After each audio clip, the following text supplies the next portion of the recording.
Hello, my name is Richie, and I'm a neurohospitalist here at UCSF. I'm also the site director for the neurology clerkship at Moffitt. I'm going to talk to you today about how to evaluate a patient who is presenting with headache. Headache is very clinically relevant for a number of reasons. First of all, headaches are extremely common. A full 50 to 75% of adults have experienced a headache in the preceding year. Many of these do not seek treatment. However, those that do usually do not see a neurologist first, and therefore it's very important that all providers feel comfortable with the initial approach to headache. Headache is also functionally important because it impairs patients' ability to go on with their daily life. 10% of patients have reported missing work, while half of patients report that they have decreased work productivity.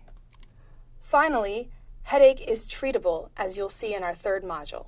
The best initial approach to a patient with a headache is one you've likely heard before. Specifically, you would like to determine if the headache is a primary headache, such as a migraine, or if the headache is secondary to another medical cause. A full 90% of headaches are due to primary headaches, but that still leaves 10% of patients that have a medical cause to their headaches that needs further management. Perhaps the most important and best question to ask a patient when thinking about their headache and whether it is primary or secondary is whether the headache is new or if the headache is old. A new headache that the patient has never had before is suggestive of a secondary cause of headache. However, an old headache that is familiar to the patient is more suggestive that they have a primary headache disorder. Let's go through some of the top causes of secondary headache to consider when evaluating a patient so we know the best questions to ask them. Because the brain does not have pain receptors in its tissue parenchyma, pain from headache typically comes from one of two possible sources. First, there may be an irritation of the meninges covering the brain or its associated structures. Secondarily, you may have a headache due to increased intracranial pressure. Irritation of the meninges may be caused by an abnormal process occurring in the subarachnoid space. This process may include bleeding, as in subarachnoid hemorrhage, infection or inflammation, as in meningitis. Furthermore, the blood supply of the meninges may become inflamed, a vasculitis, specifically as in temporal arteritis. There are a variety of causes of increased intracranial pressure. Perhaps the easiest to envision is a mass lesion, such as a tumor or demyelinating plaque.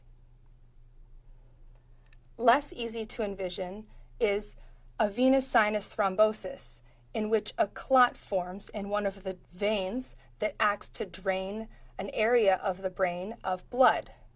When one of these veins becomes clotted, the brain is no longer able to drain its excess fluid and pressure can build up. Finally, sometimes intracranial pressure increases for reasons that we do not understand. We call this entity pseudotumor cerebri, or idiopathic intracranial hypertension, or IIH. In this condition, patients may develop increased intracranial pressure diffusely without any known other cause. Now let's talk about some of the warning signs that you might look for to see if your patient has a secondary headache. These warning signs may include clinical features of the headache itself. They may include risk factors that are a feature of the patient and other diseases the patient may have. The red flag may be an associated symptom outside of the headache, or it may be a finding on your examination.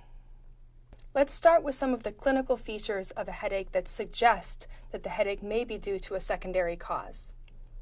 The first is one that we have already mentioned, a headache that is new. However, what does it mean when a headache is new? It doesn't necessarily mean that the headache started that very day. Rather, it means that the headache is one that is unlike any other that the patient has had before. And therefore, that's really the best question to ask. Have you ever had a headache like this one before? If so, how is this one similar, and how is it different? Try to determine if the headache they are experiencing now is different in simply intensity, or if there is some different quality or associated symptom that is different. A headache that comes on like a thunderclap is worrisome for subarachnoid hemorrhage. Ask your patient, how long did it take, once your headache begun, for it to reach its point of maximum intensity? Did it hit you like a bolt of lightning, or did it take a few minutes or even hours to build up? Morning headaches are worrisome for increased intracranial pressure. Similarly, headaches that are worse when patients are lying down, supine headaches, are worrisome for the same, as are any headache that worsens with Valsalva, coughing, or using the bathroom. Finally, any headache that is steadily worsening may be suggestive of a secondary cause, such as a mass. Ask your patient, since your headache began, however many days ago, has it been gradually getting worse, staying about the same, or has it been coming and going irregularly? Some red flags for secondary headaches are features of the patient themselves. Since most primary headaches arise in the young, a patient who is older than the age of 40 is at higher risk for a secondary headache. Any patient with a recent history of head trauma is at higher risk for a hemorrhage. Patients who are hypercoagulable or prone to thrombosis may be at higher risk for venous sinus thrombosis. Unsurprisingly, patients with known systemic malignancy are at higher risk for tumor, and those who are immunosuppressed or who have brain surgery may be at higher risk for infection. Some symptoms outside of the headache are also particularly worrisome for secondary headache. Fever is clearly concerning for meningitis. Nausea and vomiting may accompany a migraine. However, it may also be due to increased intracranial pressure and should be taken seriously. Seizure is never a feature of a primary headache and should always prompt a thorough workup for secondary causes.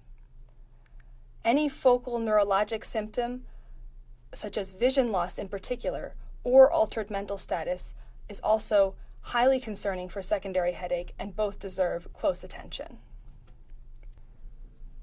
Finally, your neurologic examination is extremely helpful in evaluating for red flags for secondary headache. Any patient with fever should be considered to have possible meningitis. High blood pressure is nonspecific and could indicate a number of problems. It may be due to the headache pain itself. High blood pressure may also cause a headache.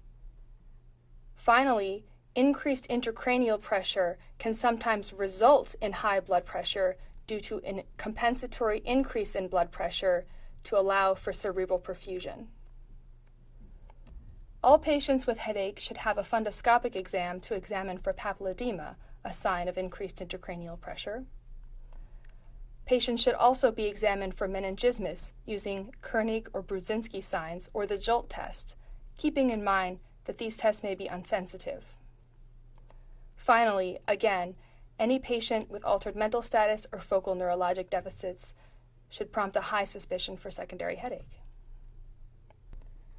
In summary, when you're evaluating a patient who has a headache, think about whether it might be a primary or secondary headache and ask the important question, is this headache new or is it old?